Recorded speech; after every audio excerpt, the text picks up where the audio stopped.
Gaya hidup konsumtif adalah salah satu jebakan terbesar yang membuat banyak orang sulit berkembang secara finansial.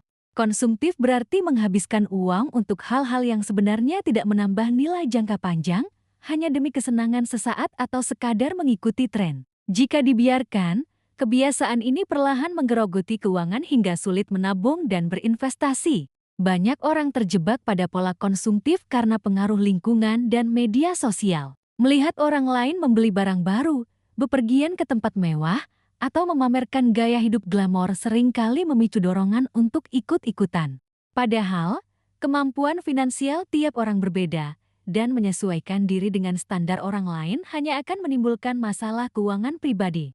Salah satu ciri gaya hidup konsumtif adalah membeli barang bukan karena butuh, tetapi karena ingin dianggap mengikuti zaman.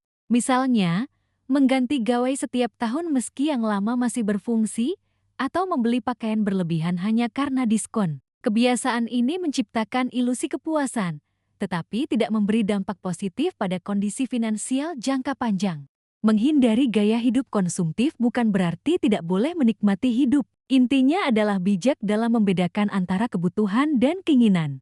Kebutuhan adalah sesuatu yang harus dipenuhi agar bisa hidup dengan layak, seperti makan, tempat tinggal, dan kesehatan. Sementara keinginan lebih kepada hal-hal yang menambah kenyamanan atau status sosial yang sebenarnya bisa ditunda atau bahkan dihindari. Strategi praktis untuk mengurangi konsumtif adalah dengan membuat daftar prioritas sebelum berbelanja. Dengan begitu, kita bisa lebih fokus pada hal yang benar-benar penting.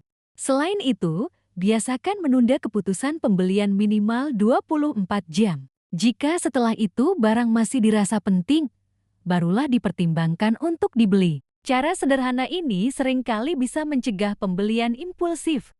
Mengurangi penggunaan kartu kredit juga bisa membantu mengendalikan konsumtif. Banyak orang tergoda berbelanja karena merasa memiliki limit besar, padahal itu hanyalah utang yang harus dibayar di kemudian hari. Menggunakan uang tunai atau debit lebih realistis karena kita benar-benar melihat jumlah uang yang keluar. Menghindari konsumtif juga berarti belajar menghargai proses, bukan sekadar hasil. Gaya hidup sederhana bukan tanda kekurangan, melainkan tanda kedewasaan finansial.